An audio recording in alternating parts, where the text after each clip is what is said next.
Did you actually fulfill itong mga rewards na sinabi niyo po? Kahit na doon sa pwede niyo sabihin na pasok sa inyong sinabi na napatay mo kasi self-defense. Did you actually give rewards like this, Mr. President?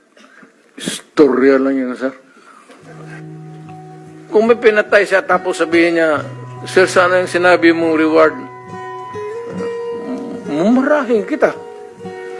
Putang ina, trabaho mo yung magpatay tapos magkubra. Ano ulit ito? Kahiro mo? Trabaho mo yung magpatay ka pa ng patay. Yan ang trabaho mo. Kaya binibigyan ng baril eh. Hindi nila nakuha yung style ko, sir. Hindi ako magsabi magbigay ako bounty. Ikaw yung kriminal. Criminal A, 50,000. Sabihin ko, ang pulis ang bigyan ko. 50,000. Sigurado mahulihan ko. Kung sabihin mo lang 50,000 doon, wala. Pero sabihin mo, ibigay mo yung 50,000, no? Hanapin mo. Pag lumaban, patayin mo. Alam nila yan kasi dumaan yan lahat sa akin. Instructor ako sa criminal law, pati criminal procedure. Dumaan yan sila sa akin either sa klase or lecture. Alam nila lahat.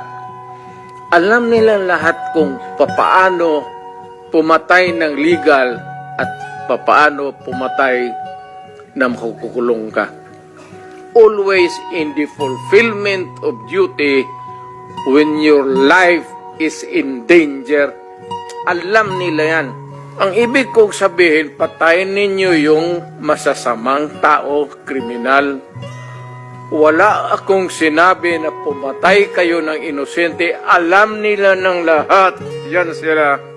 Naggalit ako pag ikaw ang pulis, nag-abuso at may nagsumbong sa akin na binugbog ka ng pulis o pinatay mo yung asawa niya. Putang ina kang pulis ka, may problema ka sa akin. Hindi tayo ang bulahan. Hindi ako matapang. Takot rin akong mamatay. Pero may paraan ako.